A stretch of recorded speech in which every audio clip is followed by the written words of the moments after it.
Back to Half Hour to Health with your host, Dr. Stephanie from Crossroads Chiropractic.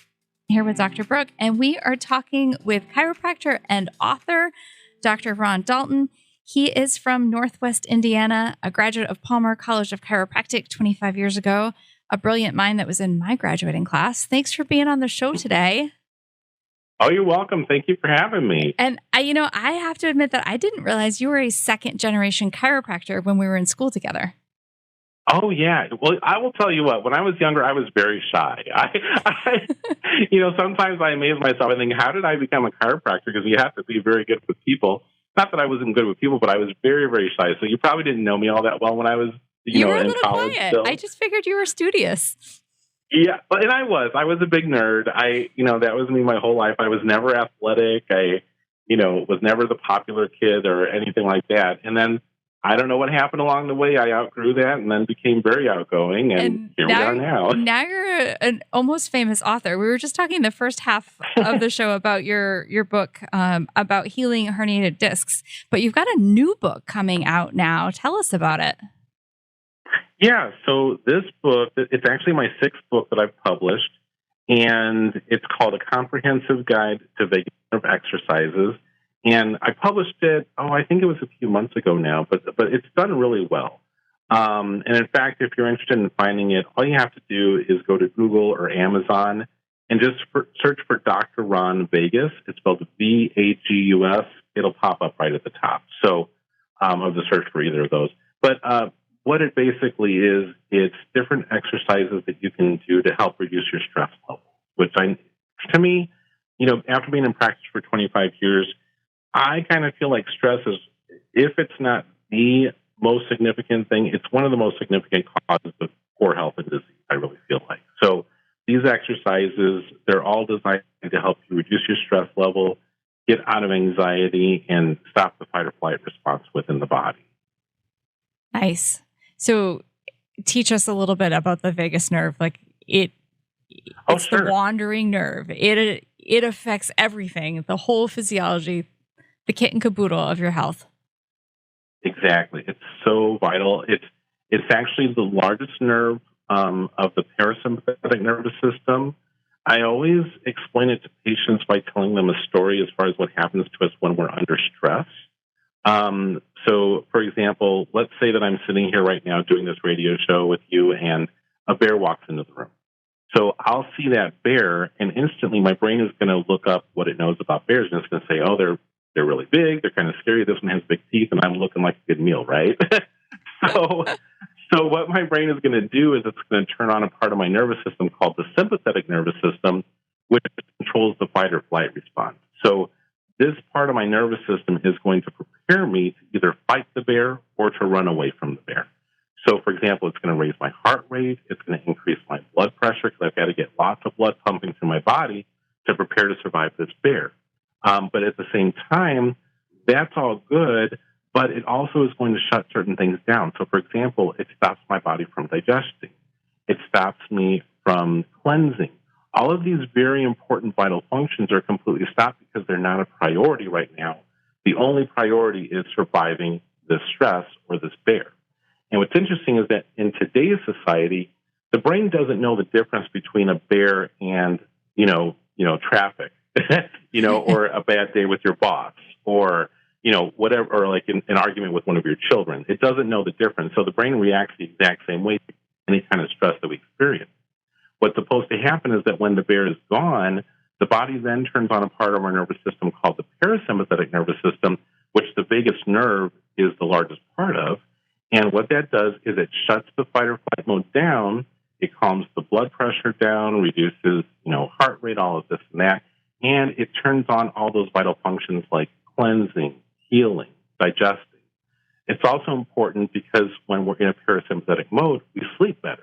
And as you guys know, when we sleep, that's when the body does most of its healing. So it's important that if you want to be healthy, that your body is in a parasympathetic state most of the time. So the exercises in the book, they're super simple. They don't take much time. There's different things like breathing exercises. There's 3 different types of yoga that I cover in the book that all serve different purposes for helping with the vagus nerve. There's some gentle stretches. And by the way, one thing that I should say as a chiropractor, and by the way, this has been shown in research, when we give a chiropractic adjustment, one of the biggest benefits of that adjustment is that it instantly puts the body into parasympathetic mode. And that's why, and I'm sure you guys experience this all the time, but we see so many of our patients who get up off the table and instantly they're like relaxed, they're ready for a nap. And that's because their body is, yeah, exactly. It's an amazing thing. And so chiropractic plays a huge role in this. And I just made this book, so that people can do something at home to just help that process along. I must say that, vagus health and vagus nerve stimulation in that trendiness, I think has been so fun to see, play out and to really see come into mainstream media and to see that pop up on my TikTok or Instagram feed, because it's really going to change how we view health and how we better understand our sympathetic and parasympathetic nervous system and how that relates and correlates to our overall health as a for sure. nation. And I mean, no, I agree. Like, it's so neat to see certain things becoming more mainstream. I feel like when we graduated from chiropractic school, things were completely different. Like, I remember at that time, there were still so many medical doctors that would tell patients, don't go to a chiropractor. And now, I can't tell you how many refer people to me. Like, it's really, a lot is changing, and I'm glad that people are embracing a more natural approach to their health. I think people are looking for answers. Oh, I agree. And I think people are starting to know that nothing against medical doctors. I'm not one of those people that's anti-medicine. But at the same time, I think it's important to recognize that they don't have all the answers, When we go to a medical doctor and we're in a state of crisis, their job is to get us out of that crisis.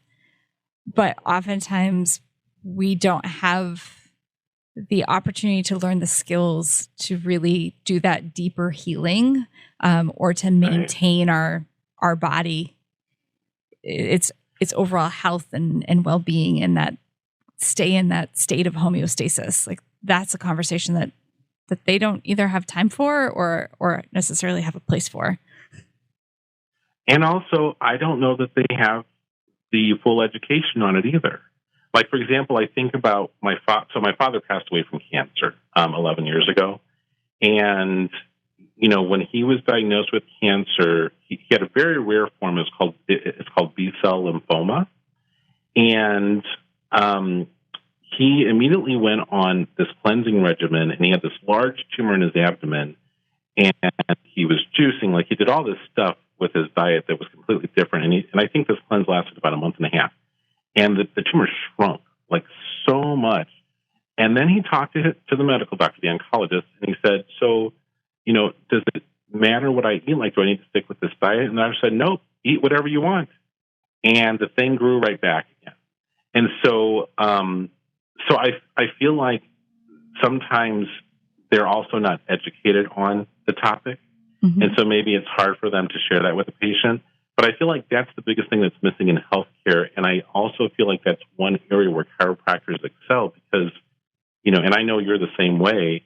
I spend so much time talking to patients about what they eat and exercising and all of these things that you need to do in order to be healthy. And that, to me, is the most important part about being a doctor, is being able to educate people on what they should be doing on their own. Because I don't view healthcare as something that the doctor does. Like, I'm not doing something to heal you.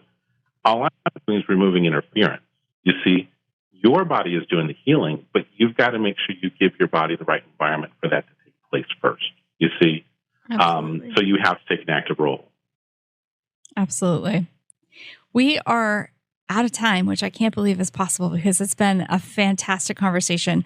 Dr. Daulton, would you be willing to come back on the show again in the future and talk more about creating that environment for healing? Absolutely. Just let me know when you want me. I'll be available. Amazing.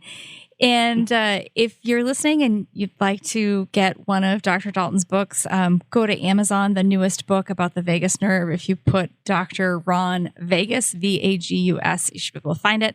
I myself found it, and I'm not great on the internet, but I found the book. I've ordered 2 copies. They're on their way. I'm so excited to read it. Thank you. Oh, thank you so much. Until next time, we wish everyone a healthy, happy, wonderful weekend. We'll see you next time here on the Pulse Network. You've been listening to Half Hour to Health with Dr. Stephanie from Crossroads Chiropractic. Be sure to tune in next week right here on the Pulse of New Hampshire.